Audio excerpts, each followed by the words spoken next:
My name is Lee Daniel, and my name is also Ron. Uh, I'm very casual tonight. I've worked all day, and I wanted to give you a brief overview of the kind of abominable crap that has gone on and why the kind of things that I've said are valid according to the Bible. Now, the Bible is valid for me, for you, but it's also valid for God, for Christ Jesus, for the Holy Spirit, and every angelic thing there is. Every spirit there is, every being that has life is subject to the Bible. God says He created all life, and everything you see in the universe, out in the stars, everything you see, He created. Now that doesn't mean He took each, he shoveled dirt up and sculpted some earth out of it. That means He was responsible for the idea. I'm going to adjust this a bit. For the idea, for the system, for the direction of it. Like when I was building buildings, I always said we. I always tried to include everybody that we had. But sometimes I would catch myself and I would say, "Well, I built that. I built that house. I built that 14-story building. We, as a company, did." God says, and that we of heaven, He refers to that a lot. He says that in Genesis a lot. We. All of that said, my dad was from a hillbilly heathen family who got put off their farm by the Columbia Gas Company. They pushed them off. They took their farm. The first time I ever really saw their farm, their house was destroyed. Their piano was destroyed. They couldn't move it, so the gas company just looted and destroyed it. And, they had just stripped off all the good land and started drilling gas wells all over it. And remember the words, Columbia Gas Company. Because one of two things went on. Either the exact vileness of Satan or the government. One of the two. And we'll talk about it later, in a little bit later. My grandparents had started a Church of Christ, and they were consumed, evidently, with the hate of what the world and the rich men had done to them. That's the only way these people in Appalachia react. They act like it's their own country. They act like it's their own world. They don't act like normal people. They talk about how they're of God and all this, and they go to church every night or whatever they do, and they're the goddamnedest heathen bastards you have ever seen in your life.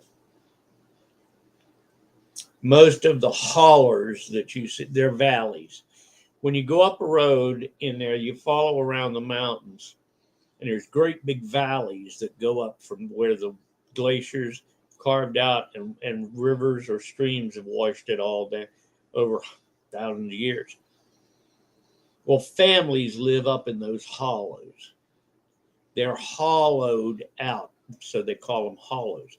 And those streams go down to a bigger stream that goes to the river. But they have clans up there, and they usually have their own church. They may even have their own store, or there may be a bunch of them that the coal mines had.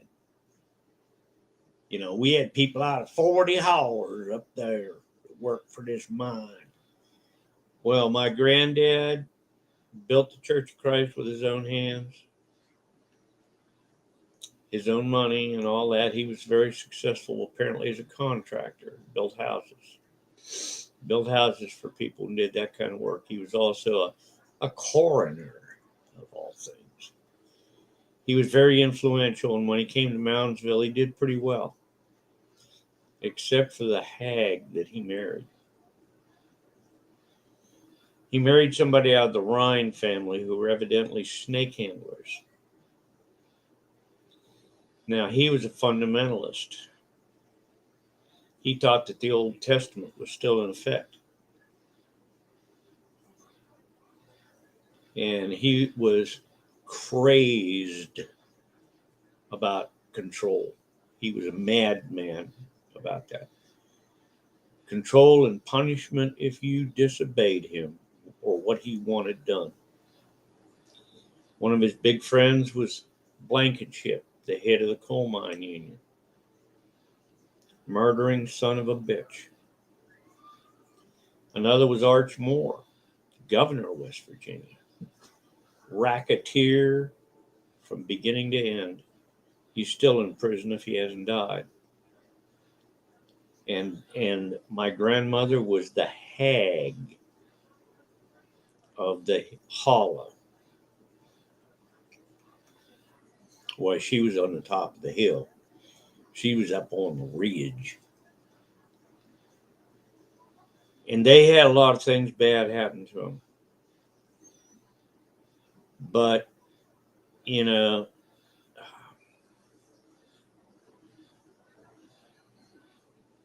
I don't know that they were ever Christian. I don't know that they were ever children of God. I don't think so. This raises the question of whether you can be one and lose your salvation. I am a minister, not of theirs. Nothing to do with them, nothing ever to do with them. But I since went to school and I've studied and all kinds of things. And I was ordained by a ministry in Texas. And I live in North Carolina now. Point being, they are in hideous hate of anybody that has anything besides them and their church. The only thing they believe in it that anybody is alive for is to serve them and their church, or serve their church and them. And of course, they are the ones that are getting the real benefit out of it. And if they don't, their hatred is it just knots them up. They go insane. My dad was one of them too. Evidently, my grandmother made a deal of some kind with the devil. And I don't know what went on, but she promised me as sacrifice to the goddamn thing. When that child's born, I'll sacrifice him to you. I'll see to it he's sacrificed to you and he's serving the Lord in the Church of Christ for life. He'll take care of us and he'll take care of the church. And he'll praise your name and make you gain. Yeah. Or I'll see him put to death for it. I swear that to you. That's the way that goddamn old bitch talked. Not. She talked a little more articulately than that. She had the twangs, and that was the gist of it. I'm not going to quote because I don't want you to know who she was. My granddad had connections to the Moundsville prison. He worked there. But you can't be a preacher and associate yourself every day and make deals with the devil in a prison who had the worst, most unbelievable, horrible, excuse me a minute, mess of insane people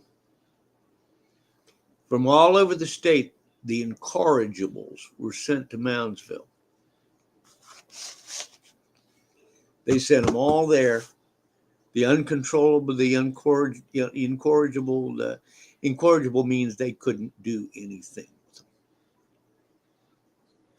They sent them to Moundsville prison to die, to be there till they died or got killed, whatever. My granddad was a chaplain there, and he let them get away with whatever. He also knew about and let them get away with a satanic chapel and black mass on the third floor of the prison. Now, this has been well documented. It's been on Ghost Hunters. It's been on everywhere. The fact is, he let them go along with all this, and it was the way they kept the prisoners calm and pacified. Either that or they let them go down in the basement and rape each other and kill each other. No guard was allowed to go in the basement. There was a little basement there that was theirs. They could do what they pleased down there. And a guy named Red was a totally insane, murdering, raping, whatever. And he evidently was responsible for murder after murder. Well, my granddad's church did. They had a mission in South America, and the Catholics started to have a mission there. Well, they convinced all the Indians that the Catholic wore all these black robes and everything, and the Indians already knew them because they had been there for a year or so. They convinced the Indians that all these Catholic missionaries, 30 some of them, were the devil coming to attack them. The Indians slaughtered them, every one of them,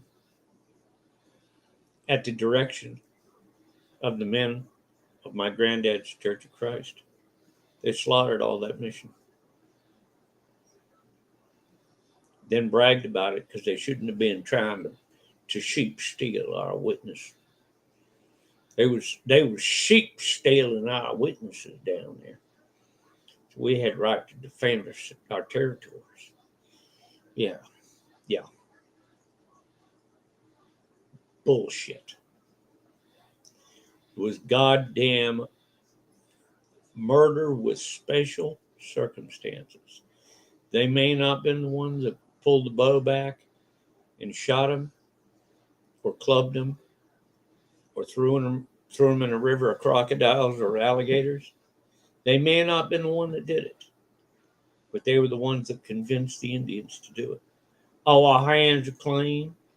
Our hands are clean. We did not shed innocent blood.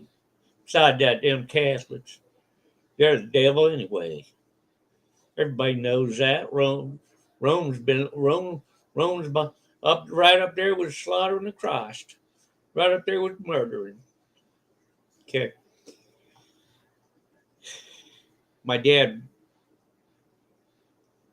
kind of bragged about it. He was terrified about it too. He was afraid somebody'd find out and put them all in jail right there right on there in Central Prison. Right where my granddad was chaplain.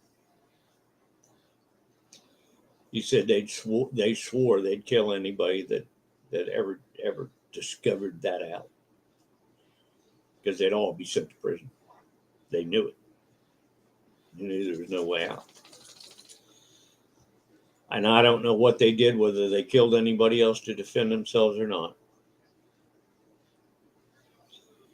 I do know that they tried to um, take me away from my parents, and my dad couldn't stand it, I guess, and my mother went ballistic when she found out what even a piece of what was going on. And one night I was in the basement of my grandparents' house stealing apples out of the bin of apples they had down there. And I heard them talking up in the dining room, and I crept up the stairs and listened at the door. My grandmother was sitting there just giving my dad hell. You know it's past time to sacrifice that boy to the Lord. You know it's time. All of us are going to suffer if you don't turn him over. You know it. He said, yeah, I know. I know. I know. I know it's time. I just can't do it right now. I'll try to talk to him about it, see if he'll do it willingly. You know, you gotta get that boy. We gotta get that boy. We promised him to the Lord. We'll all suffer if he don't. I promised the Lord I'd sacrifice him to him. And that's how it's gotta be. And and I was like, oh right. I was terrified. I mean, I was slightly crying, and I was terrified.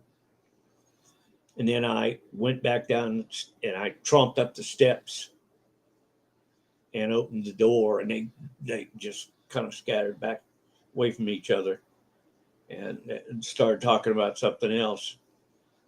And I came up with a couple apples in my hand. I got in trouble over that. I just faked it all and went on. Well, it wasn't long. My dad took off with me and my mother and put us in Pittsburgh, about 70 miles away across the border. And all hell broke loose. I mean, all hell broke loose. My dad went ape shit crazy. He just seemed to just go crazy about the church. All of a sudden, he just turned fanatic over it. And I'm assuming that the demon that he was carrying just went ballistic on him. My grandparents went nuts. My granddad tried to force me baptized one night, hold me under the water by my throat, and screaming to God, I brought your servant. I baptize him in the name of our Lord and servant to our Lord. And on and on. I damn near drowned me. I'd finally fight him and get him off me and get up. I was drowning. He had me under the water for a minute or two, screaming and ranting to his goddamn God, whatever his goddamn bastard God was. And I don't care. Right after that, I got away from him, and my dad beat me again for it, as I remember. Maybe not. I don't know. My dad beat me almost every day over something. And there was one period of time after something that he beat me every day for a year, except Christmas Eve. That was one of my presents. I didn't get a beating for anything. I guess I had to sum up every night when he came home from work. He worked 2 to 11. And he'd come in at 11:30 and whip me for all the things that my mother told him that I'd done during the day. He'd whip me. Sometimes he'd whip me unconscious with a switch, about 3/8 of an inch. Anyhow, he was insane because he thought he was going to get that church. He was never going to have to work again in his life. He'd be a master over all the servants and the slaves. I think he just thought he could have sex with whoever he wanted to, and they just pay him whatever he told them. And I think that's what my goddamned grandmother had promised him if he obeyed her. Now, it gets weirder.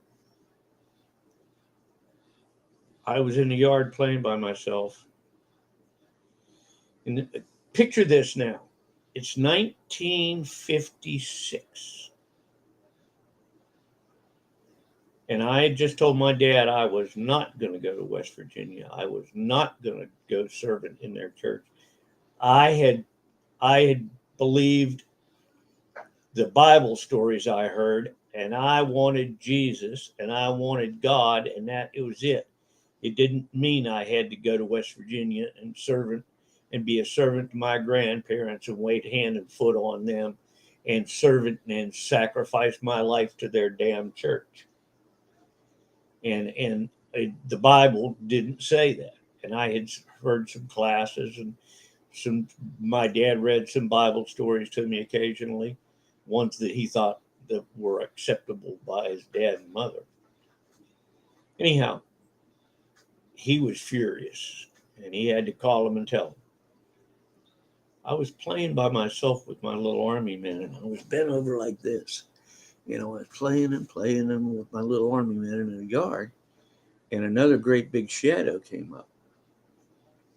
I was just like, oh God, he's going to beat me again. He's going to beat me again for what I said. And this thing said, boy, you need to think about this. You need to answer me. Are you going to come and serve it or not? And I was like, what? What? And I was terrified to turn around. I couldn't turn around, but it was like I could see out of the corner of my eye. And what I saw was the actual perfect vision of what was later the Undertaker in Phantasm. And a bunch of little dwarves running around toward me. And this great big tall skinny guy with gray draping hair. And he was like snarling. And he said, boy, again, I'm going to say it one more time. You going to come and serve at me? Or what's your answer? What's your final answer, boy? You don't know how bad I'll curse you. I'll curse you and I'll curse you. You don't know how bad it'll be. And I got really clear for a second, like that. And all I could think about was what I heard of Jesus on the cross and God. And I got real clear. Really clear. And I said, no, I won't. I won't do it. He said, is that your final answer, boy? I said, that's my answer. Period. And I could notice he turned and the shadow was going. He said, you don't know how bad it'll be. And it was gone. I turned around. About 2 or 3 minutes later, my dad came out in the yard. He said, what's going on out here?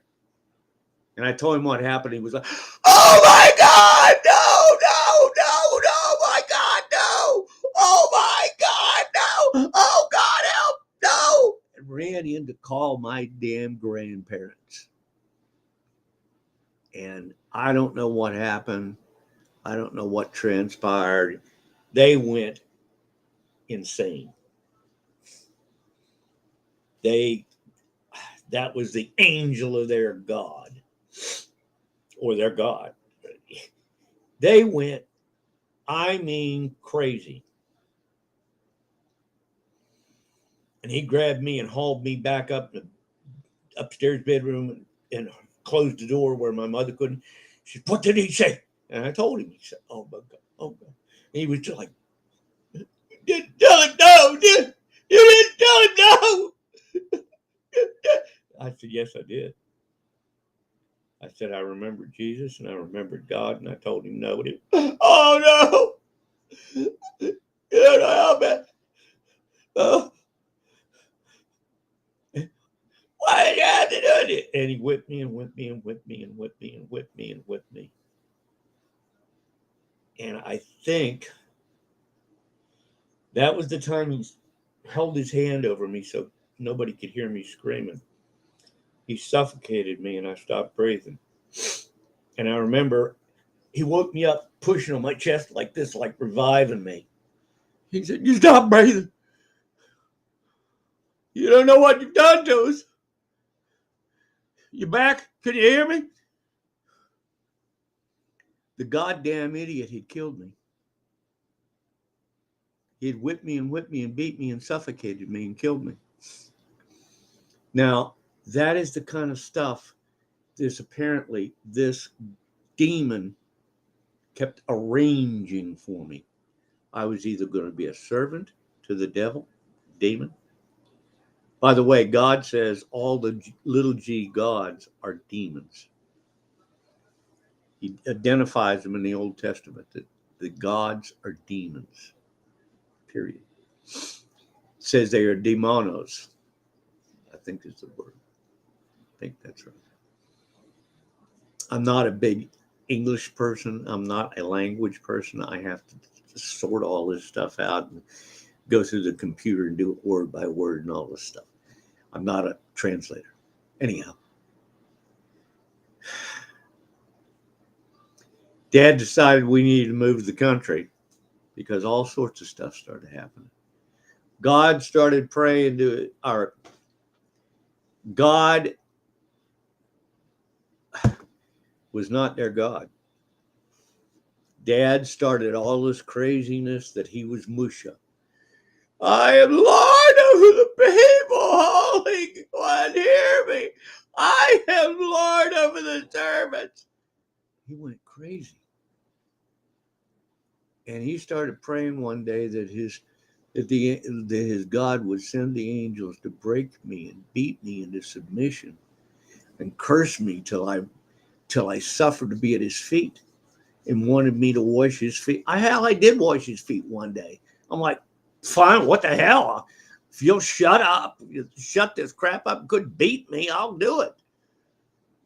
And he was like, oh, it's like he was going to ejaculate or something. Disgusting. Awful, god awful, disgusting. But it wasn't long. I caught him. I overheard again. I was in the bathroom, and he had bathroom fetishes. He tried to stuff me full of laxatives. He tried to enema me, and you gotta be cleaned out to receive the spirit, or something, on and on and on, all this insane stuff. You cleaned me out. I'm saving your life. I'm saving your life. Mom told me how to doctor. Mom told me to doctor. Mom taught me to doctor. Army doctors taught me to doctor. They didn't teach him a damn thing. He was a lying bastard and everything and anything. He could not tell the truth unless you forced him to do it. Then he had to talk very carefully and properly and say it. And it must have been 100 demons someplace in there fighting back and forth about him never telling the truth. This went on almost 3 years. My physical doctor found out he was doing it, had me removed from. He removed me from him. He got in a fight with the doctor over it, and the doctor called the police and had him. They were going to put him in jail over child abuse because it was going to kill me.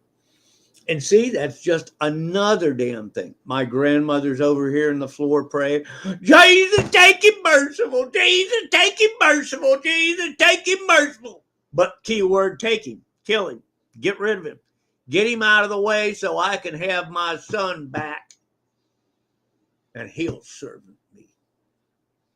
He'll cater to me. Goddamn old bitch from day one. That's all she was interested in. Being catered to and served. She was the matriarch, the hag, and she was Lord. Anyhow, all kinds of crap. And finally, I just refused to lay him in the bathroom. I locked the door. Oh, he just went crazy. Pounded on the door, went crazy. You gotta let me in. You gotta let me in. I want you. Make sure you do it right. I gotta check it. And I wouldn't. He went in and prayed in the bedroom to his goddamn God. And I snuck over, and there was a little tiny crack in the door, and I looked through it. Two of those little gray beings were in there at the end of the bed. And he was telling them how he wanted them to curse me. I was like, what? And I said it so, I said, what? And I was 20 feet away, 15 feet away. He couldn't have heard me. Those two little monsters, little bitches, whirled around, looked at me and went, gone. And he was like, oh, you ruined it! You ruined it! You ruined it! He finally admitted he was trying to be a magician in Musha, which is Moses. He was trying to be like Moses in leading the people out of Israel, or out of Egypt. Just any self-glorification, any megalomania, anything that he wanted to be as God over the people. And the people were to servant him. And his word was going to be law to those people. Because that's the way his pop was. And that's the way his mom wanted it. And I don't know, later on I found out there was all sorts of abuse at Grandpa's house. Grandpa tried to kill me with a shotgun one time. The neighbors said, hey, I've had enough of it. Called the police and came over there and threatened to beat my grandpa to death. Grandpa tried to shoot me. I started to get the shotgun. It was pointed right basically below my heart. Grandpa, I pulled it, and he looked at me and he pulled the trigger. And I heard the trigger, he clicked. And he looked at me, and he looked at that gun. He was like froze. And I pulled the gun out of his hand, and I'm about maybe 12 now. And I opened the gun up. There was this big dent in the primer in the shotgun shell. It did not fire. It would have blown a hole like that through me. It didn't fire. I took the gun apart because I already knew about guns. Took the gun apart, threw it. I threatened to take the barrel of it and beat his skull. And about that time, police got there. My grandmother put the shotgun back together and went after the police with the shotgun. They put her in a car and were in the process of arresting my granddad. My dad had left me there once. Okay, and the chief of police drove up and said, you take those cuffs off and you let them go. And told me and my dad, get out of there. Don't come back. Don't come back unless you can control yourselves. He bitched us out. That's how much of a mess they had going in Moundsville. Earlier, about a year before that, the reason of that, my grandmother wanted me whipped and beaten more than I had been for something that happened. I cracked my knuckles one day. I didn't even think about it. I was sitting in a chair, wasn't even paying any attention.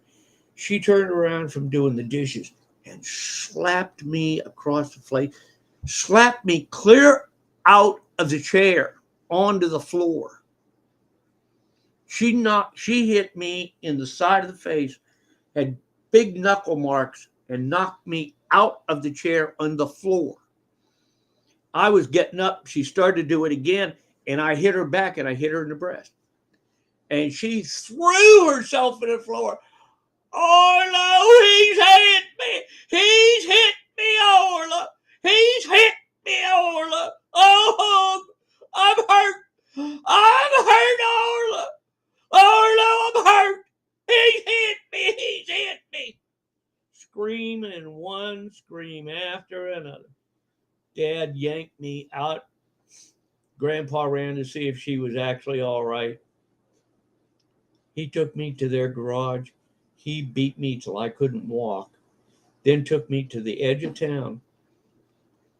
While Grandpa held me, he whipped me. I don't remember what it was, with one of these big heavy yardstick or something. I couldn't hardly walk because it hurt so bad. Threw me in the car, took me to the edge of town, put me in a little 2-bit motel room, threw me on the bed, turned the TV on, walked. I'm going to go see if my mom's all right. I may come back and I may not come back. Bam! With the door. That's like 11 o'clock in the morning. It was after dark before he came back. It was not 8 or not 8. You know, it was in the summer. It was 8 o'clock. I laid there by myself in the motel room all that time and slept, watched TV, watched cartoons, cried. In the meantime, he's saying all these curses, all these things. Women, he's trying to turn me homosexual because that'll prove that I'm Satan and I'm attacking his higher than holy ministry, and that he's Musha. The only thing that's going on here is that Satan's coming again. Yeah. And that's the kind of idiotic crap that's the way they talk. If you've seen the video of Dueling Banjos, that's the kind of people they were. And I was more like Burt Reynolds, I guess. They would rape men. Homosexuality was nothing to them. But the Bible says reprobate are homosexuals and homosexuals are reprobate. So the two go together. Well, he's invoking his dad, back to dad. He's in the bedroom all the time invoking his angels and cursing me and cursing everybody that tries to keep him from being Musha. Well, they took the church away from me. My granddad had some kind of revelation, and they let Dad be elder for like 6 months. And I mean, I think he made a hell of a mess out of everything. Grandpa literally gave the building, gave the land, gave the church to another man. And Dad went crazy. Beat me again. Anytime I did any little thing, it was an excuse. And his eyes would even turn black sometimes when he was totally enraged. He would catch me doing something, his eyes would flash black. And then he would just beat me till he couldn't beat me anymore, couldn't whip me anymore. And I started just keeping my mouth shut. And oh God, he went crazy. When he couldn't hear me scream or cry, he went insane. He wanted to hurt me. He couldn't get any satisfaction out of it. Anyhow, what he didn't know, he was so damn stupid about. And I've studied this for 50 years now.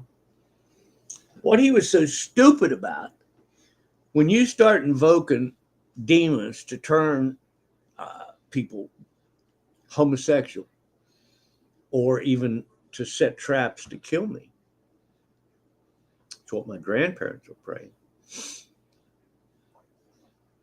then these things are spirits essential lust that would be attacking me.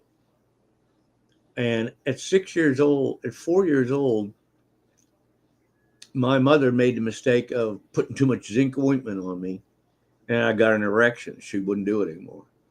Well, all of a sudden, I figured out, hey, this is pretty good. I'm 4 years old. You know, 4 years old, and I'm getting an erection. That's demonic. Okay.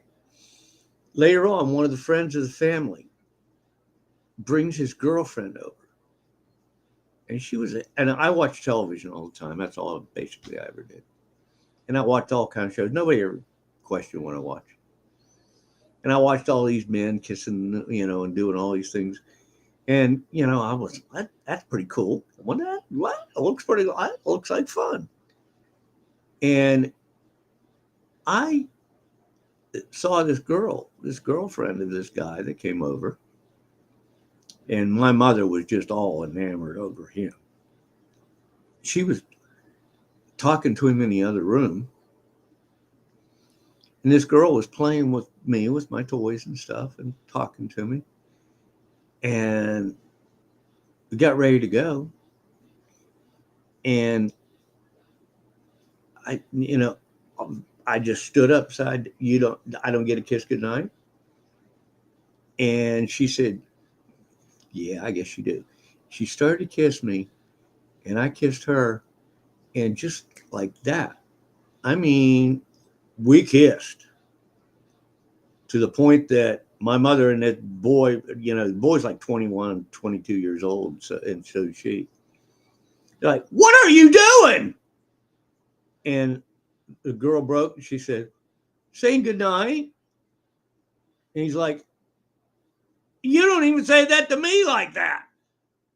What are you? And he grabbed her and took off. Well, the next time they came over, I'm like 6 years old now.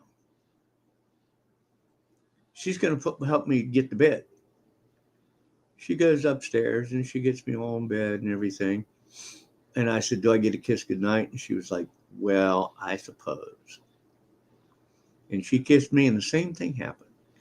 She started kissing me, and I kissed back, just like I seen on TV.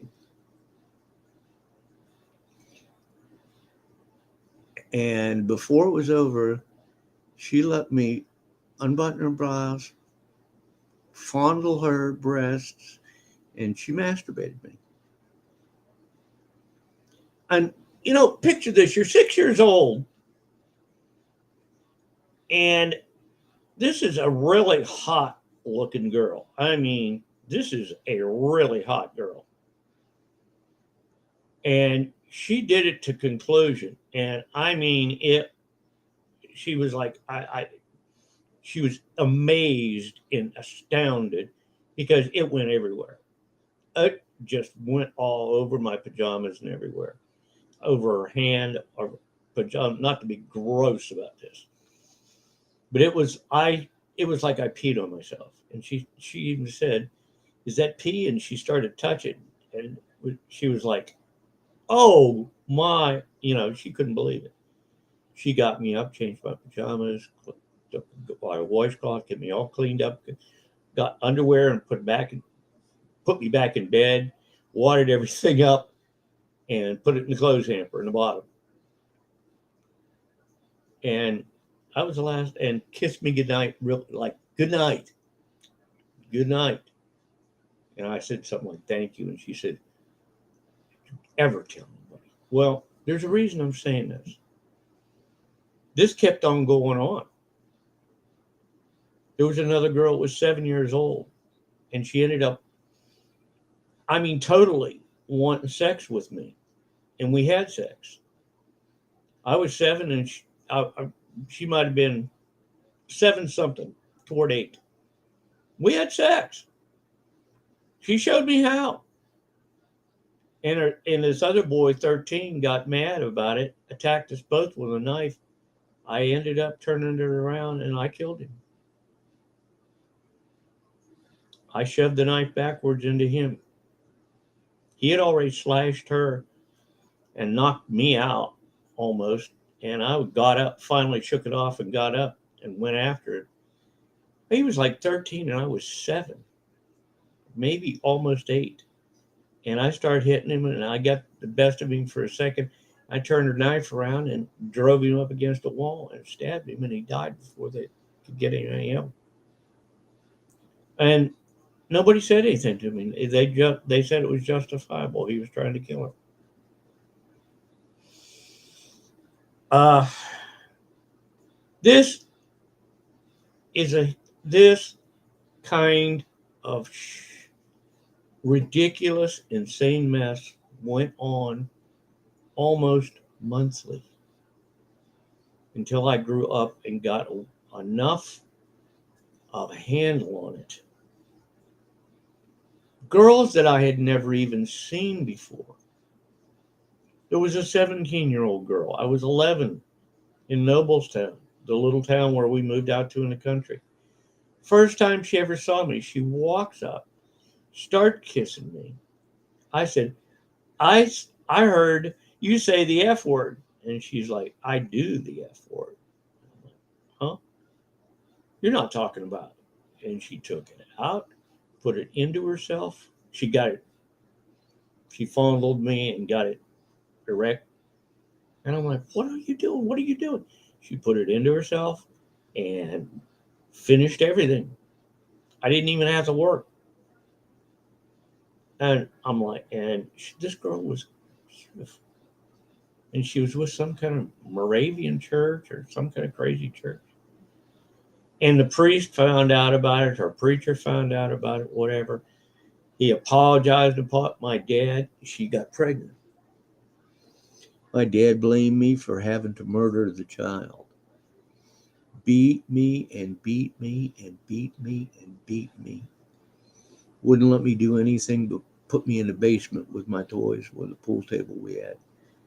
Made me just sit there. You think about it. I don't even want to be around you. You made me have that baby murdered. Over and over and over and over. Okay.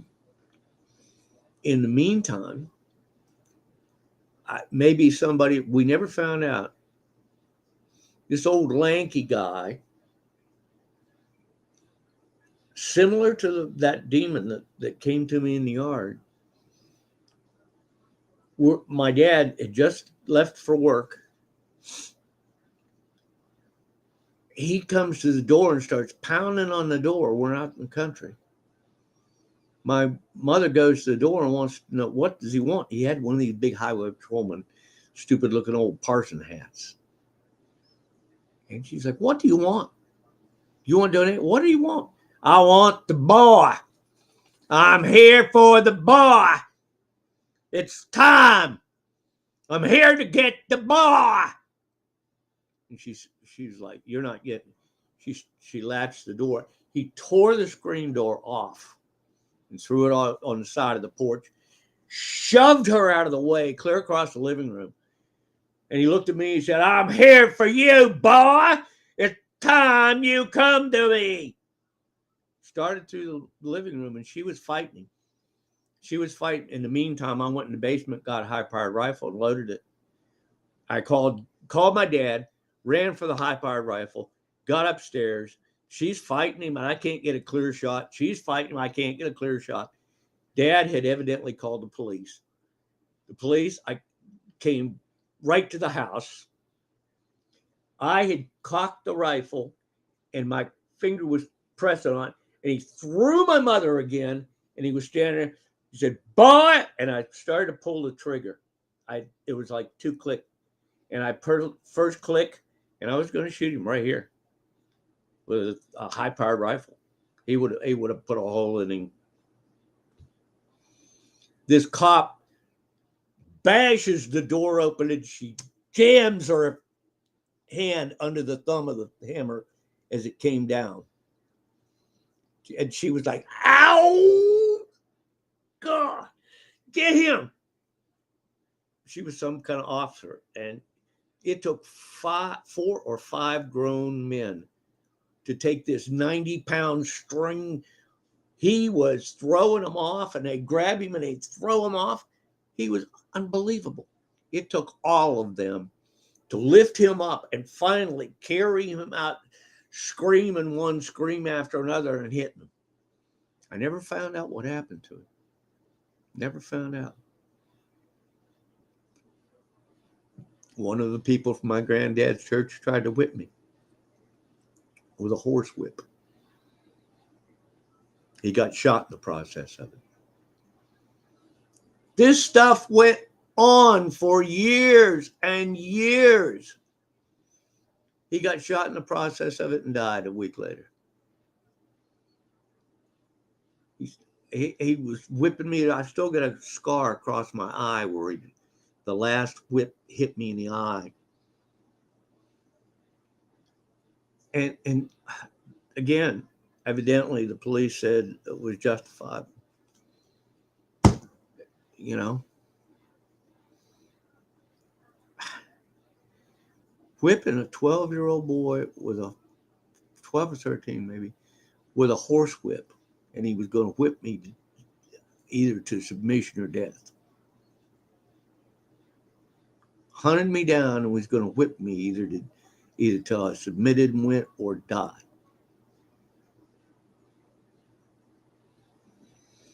About not too long after that, I mean, I was growing up, and I mean, girl after girl, this happened. These sexual encounters kept happening, girl after girl. Girl after girl. I was always in trouble for something with a girl. And we're older women.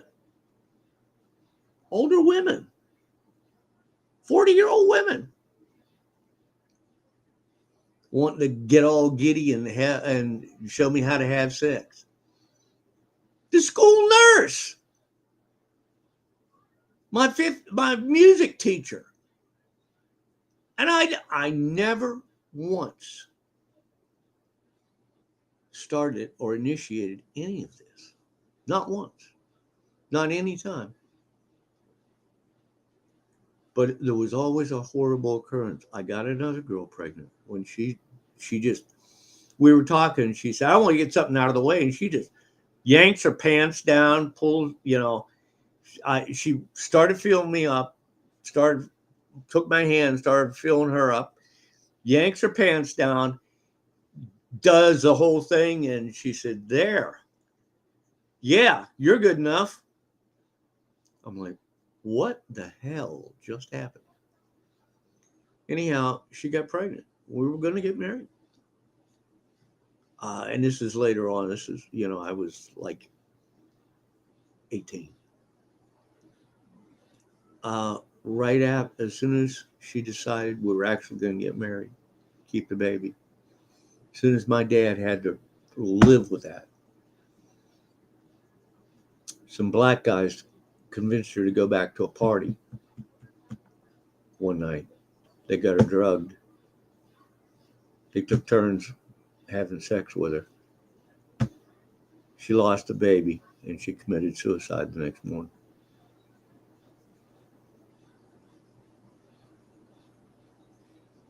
My dad was glad that she was out of the way.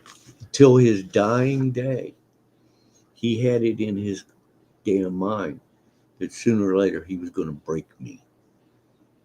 And I'd preach and I was to make him money and pay him back for raising me.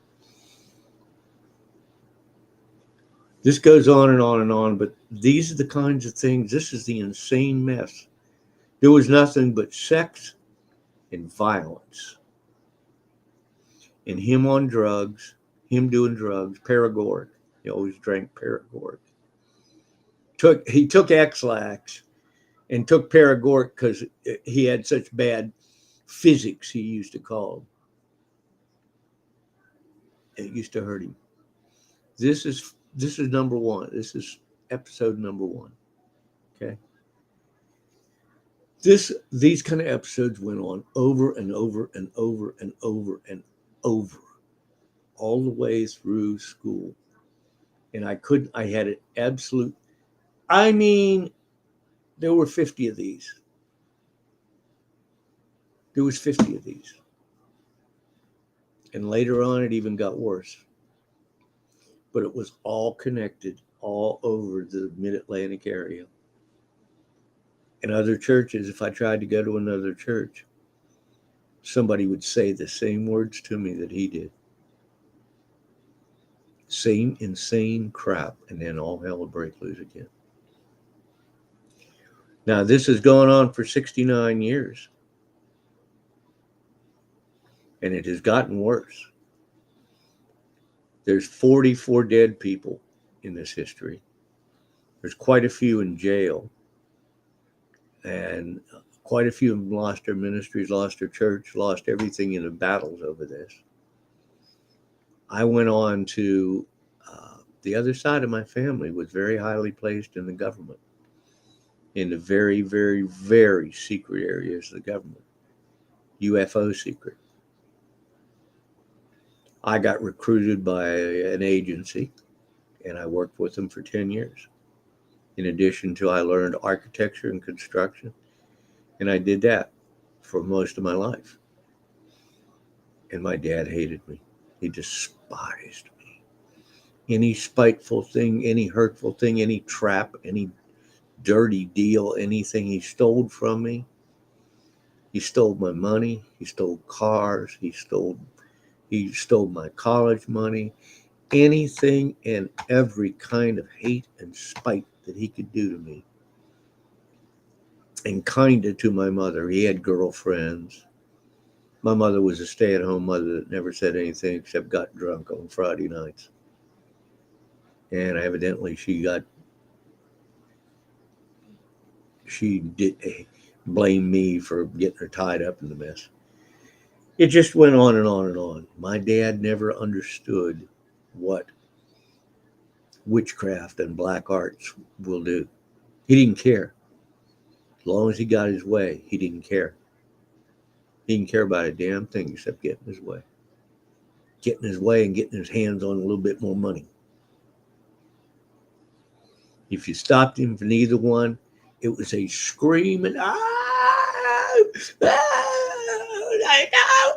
said I want it and I want it. I want it. Give it to me. And it was fist fight. Later on, it would be a fist fight.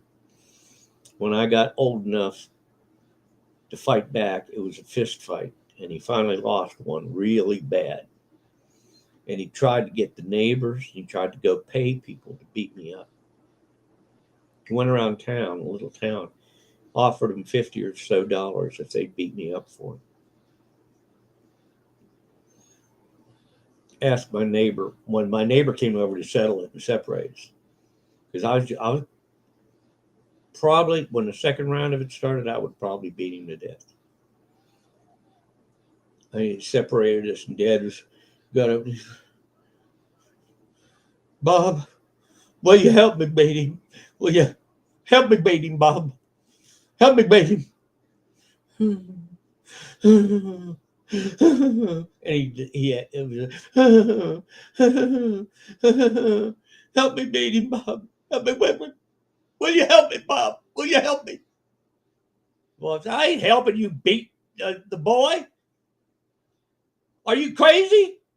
I came over to stop it. Help me. You gotta help me, baby. Totally mindless, shit-minded, crazy. And the next minute, he'd shake it off, and he was like, well, fine. And he'd go sit down.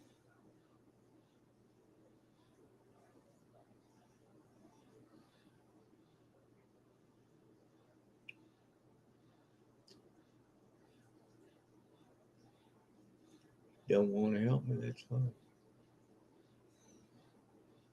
Don't want to help me. That's fine. I'll find somebody to help me. Sooner or later, I'll get this taken care of. Sooner or later, I'll have my way here. And worked for the postal. He worked for the post office department. Big surprise there. He was postal. And it was this way. He got committed twice. over this. He was committed to the VA hospital twice. They didn't want to lay him out either time my mother got him out. They said he was irreparably insane. Whether it happened in the Army, he never saw any combat, so I don't know what the hell happened. Or whether it was demonic or both, I don't know. But he was just flat out crazy as hell. But it was in spurts. Sometimes he'd actually be rational. And, he had the same kind of fight at work. He joined the union and everything so they couldn't fire him. He expected them to let him spend as much as 2 hours of his shift in the bathroom. He'd stuff his mouth full of X-Lax before he went to work. And go clap my pants, go clap my pants, go strong room, go strong room. Let me go to the bathroom. And I guess he did once. He had to clean himself up. And, it was still, their church and everything was connected with the union, and the mafia ran everything back then. And the churches and the mafia ran everything.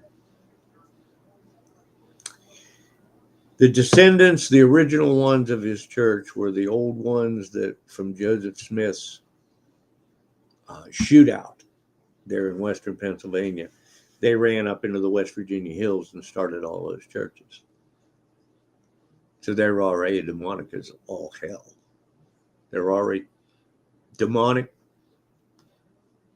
child molesters, thieves. They were cultish, gangsters. They were child sex traffickers. They'd sell their kids back and forth. There was an arranged marriage for my grandmother that way. And just any kind of craziness, an Old Testament. They were Old Testament religious. But they were all the authority of the Old Testament.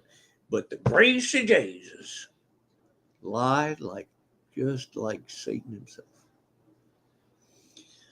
Point of all this is brought forward. I'm supposed to have forgiven 69 years of this goddamn shit. Over 300 instances of this stuff. My other girlfriend, murdered. Surprise. The night after we had sex. That was either the night after we had sex. It was fantastic. Beautiful looking girl, and she defied. I was supposed to be marked and have an enmity and turn homosexual and die in the gutter. That's the only thing that would please my dad.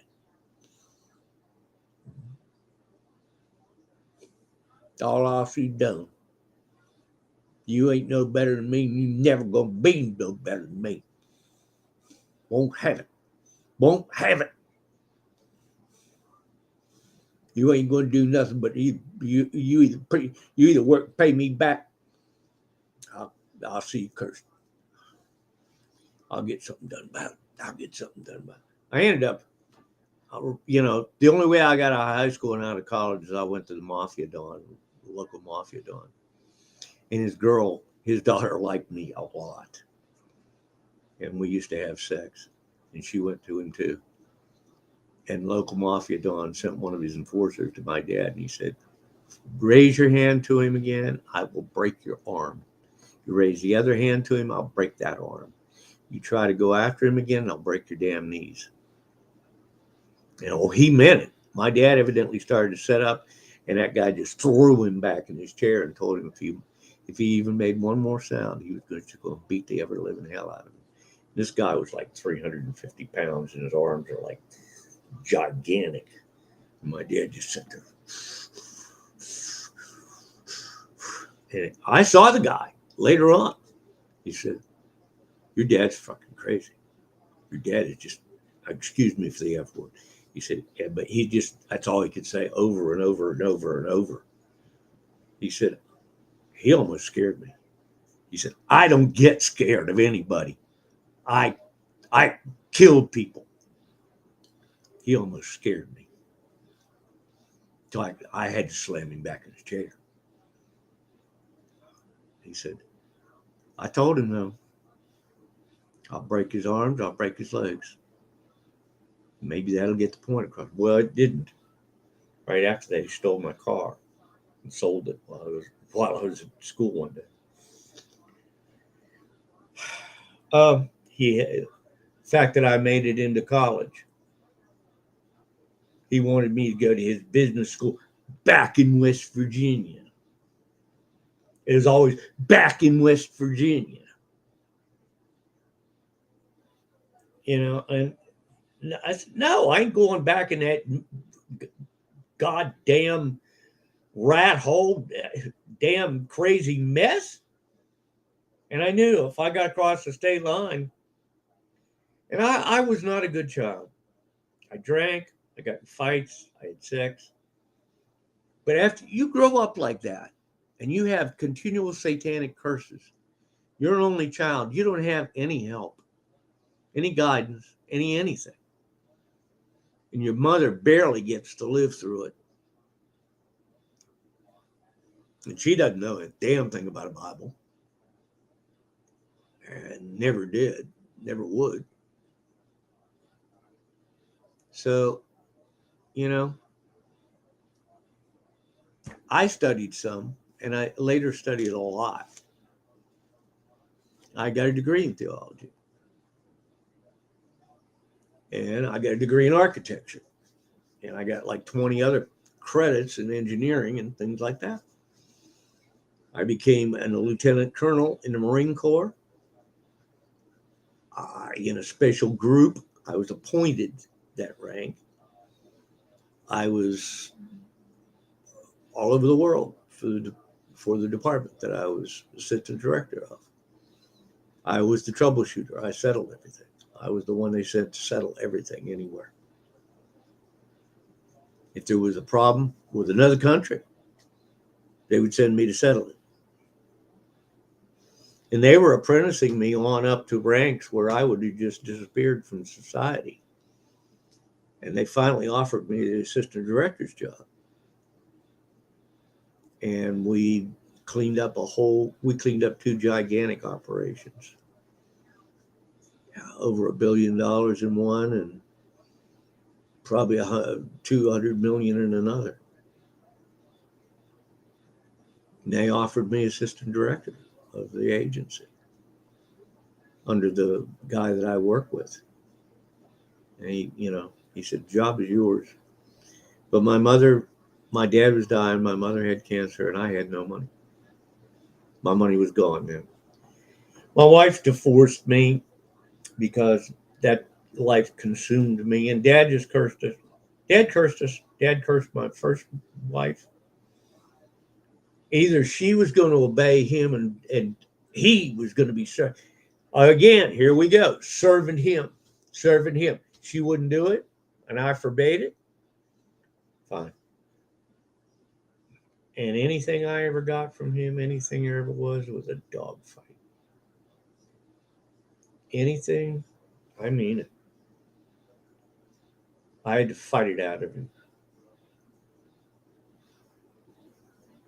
Man, it's hard to grow up with your dad hating you every minute of every day and casting spells and asking people to beat you up and telling them that you're a homosexual. He went to all the people in around town, and all my friends told him that I was a homosexual and sent of Satan to destroy his ministry. Can you imagine what Catholic? The whole place is Catholic, right? Under Bishop Sheen. Bishop Sheen was the bishop in Pittsburgh then, and our local bishop. These people went ape shit crazy. I had to go sit down with Bishop Sheen and tell him all was going on. He said, "Oh, all right, I'll tell the people he was mistaken, and I'll pray for you." I'm going to take a shotgun and shoot him in the ass. That's what I had to do with one of the people from his church there. His church sent people to beat me up. I shot one of them in the ass with a shotgun.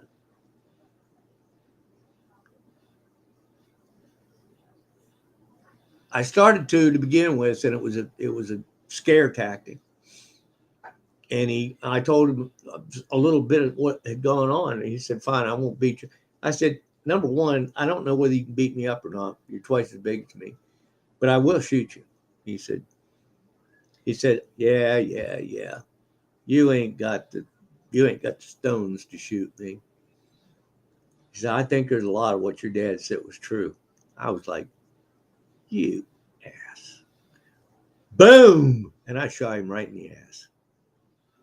And he was, "Oh, whoa, whoa," took off for the car. Things out of the blue would happen to me. All of a sudden, girls taking their clothes off. All of a sudden, girl is unzipping my pants, wanting to do oral sex. I didn't known the girl for 5 minutes. What? I mean, this happened like 50 times. Like 50 times. And I'm recording this so it is out and there is record of it. Because I have been told one more time, you will forgive, forget, and bless everything that happened because it was the will of God. And it was a holy thing to punish you for denying and defying Jesus in the call of the service. God damn that fucking mess. Period. God damn their hill, goddamn belly religion. Later on, when I started to find out about the Bible and demonology and all the studies that I did, I found out all the stuff that was going on. The Bible says everything that I was doing inside of me and everything that was going on. I mean, fornication wasn't right, drinking wasn't right, fighting wasn't right, and racing wasn't right. Okay? I did steal a tiny bit. I did gamble some. I got my butt whipped a lot. I got the shit kicked out of me several times till I learned to fight a little bit. So many things, hundreds of insane things, just insane. You know, kids around there were bomb builders. You would think we would play football. No, we had to build bombs. You would think we would play baseball. No, I had to go screw my neighbor's mother. Because she begged me to. Not begged, she just asked and kind of led me into the bedroom, took her clothes off, and got me ready. And I'm like, what? When you're a young man with no upbringing, no good upbringing, when something like that happens, and she's a pretty attractive woman, you're probably going to do it. And it turned out to be good. I mean, we saw each other off and on for a couple months. Then the other neighbor did. I'm like, what in the hell? But in every situation, all of a sudden it got turned around, and it was almost a disaster. Almost. I was being led into traps every time. And later on, the women were like, I don't know why, but I've ever done that with him. I don't know why.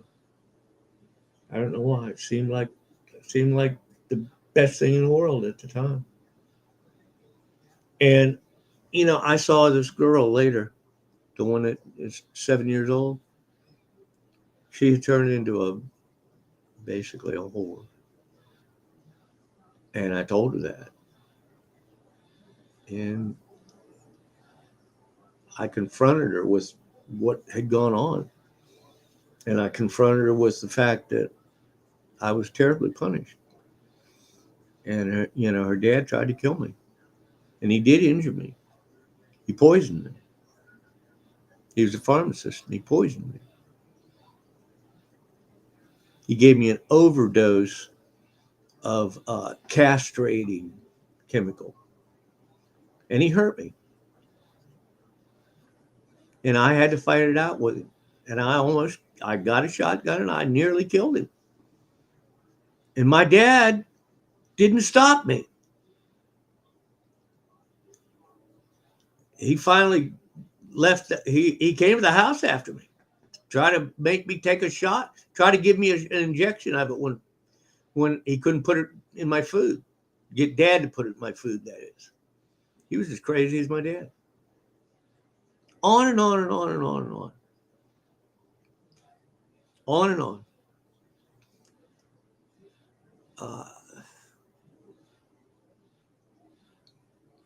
I lost my temper with her. I told her she was a whore.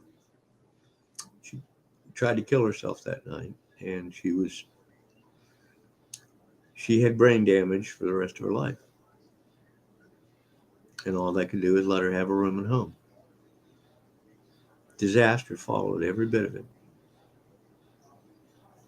All my children, all of my children, they've tried to murder them. Horrible accidents have happened to all my children. Horrible interludes have followed my whole family. And the same thing starts to play out in every church that I've ever gone to. There will be 2 or 3 really sexual, really hot women. And I mean, I don't even know. I'm sitting there in church. They come over and plop down beside me and start rubbing on my leg. I'm like, oh God, here we go again. And I started, like keeping them at arm's length. And I had one take a screaming fit in the middle of church. I can't keep my hands off you. I'm quitting. I'm leaving. And her husband's like, what the hell did you do? She turned around. He didn't do nothing. I just can't stand it no more. I got to tell you both. I can't stand not putting my hands on him. These are crazy things. These are crazy things. But they only happen with the ones that will be a disaster. They wouldn't happen with the ones that are beautiful and would stick with me and would. No, that I've had 2.5 marriages ruined. One I lived with for a year. And the other 2 are real marriages. This is the kind of goddamn insanity when Satan is running a church, when one of his demons is actually running the church. And you'll know it because they'll talk about servitude. You got a servant. You have to serve it. You have to give your life to him. You have to give your money to him. You have to let him run your life. You have to let him have your wife if they want it, to serve them. And sure enough, sex will occur. On and on and on and on. And then once you put up with all this and prove your loyalty to them, they'll let you in the club and you can have all those privileges too. And they'll set you up in a church. That was going to be their reward one day if you obey and you're loyal and you obey. We'll set you up in your own church and you can have your own little territory over there. And whatever you get out of it, you can have. And we'll make sure that you're taken care of. Who in the hell besides Satan would say that to you? What goddamn, even mafia are afraid of messing with church. What kind of insane, they're not going to provoke God. Only Satan will.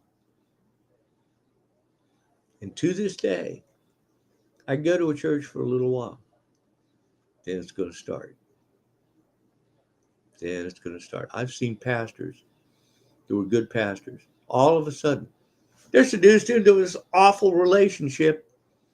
They get caught having oral sex with the girl on the chorus and get thrown out of the church. And he was the only one that knew about me and knew the truth. And the rest of the church is sitting there like, okay. And in comes this hillbilly bullshit heathen from hell wanting to holy roll the church and darn that scripture talking over and over and over. Or I go into a church and the whole place is just shuts down. And I find out I'm the only one that knows anything about the real truth of Scripture. Because I've studied it in Hebrew, I've studied it in Greek, I've studied overseas, I've studied at Cambridge University, I've studied at North Carolina universities, and I've studied with Bishop Sheen, I've studied with Malachi Martin, I've studied with about 60 other preachers over the last 55 years. In addition, I used to do my architecture and all that, and then come home at night and do this for a few hours. Or when I was on the road, I would do it every night in a hotel. I would go get something to eat. I work, go get something to eat. Then I do 6-8 hour study every night for 10 years, over 10 years. And now I've done it for an additional 24 years.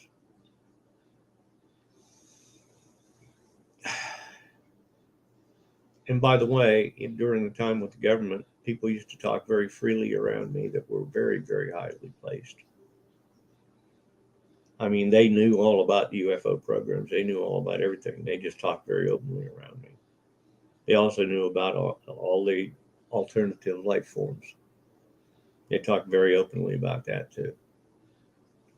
So I do know what I'm talking about. They're a dimension away. They're a one dimension away from us, apparently. Fallen angels. They reside in the underworld, under the crust of the earth. And it's way too hot. I mean, it's way too hot or in caustic atmosphere for us to ever go down there. Even with protection, I mean, it's like 400 or 500 degrees, 300-400 at the least, up to about 800 degrees in some areas where there's active lava in its sulfuric atmosphere. It's, there's some areas that are nice, some areas that are very nice. But when you really get down in there, it's like a fire time. I got to conclude this. But I want people to know somehow, I want this. Once you do this, it's out there. Once you do this, it's said. And the problem that I have right now is Jesus has never stood up for me except to keep me alive and the borderline is keeping me and my children and everything alive. They've killed my pets. They've hurt my children. They've assaulted 2 of my girls. They took one of my children hostage for 2 days.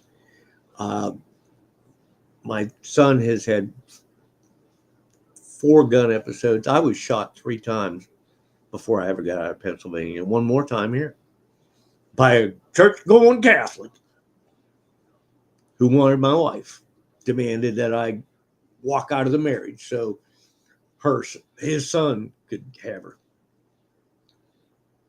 Same kind of goddamn shit that went on in West Virginia. Hillbilly, North Carolina, the Appalachian area, because the Nephilim settled it.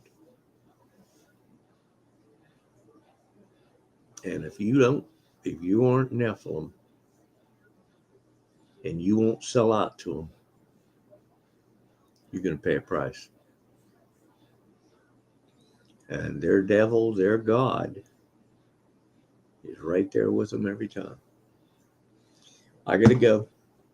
We'll talk again. Thank you.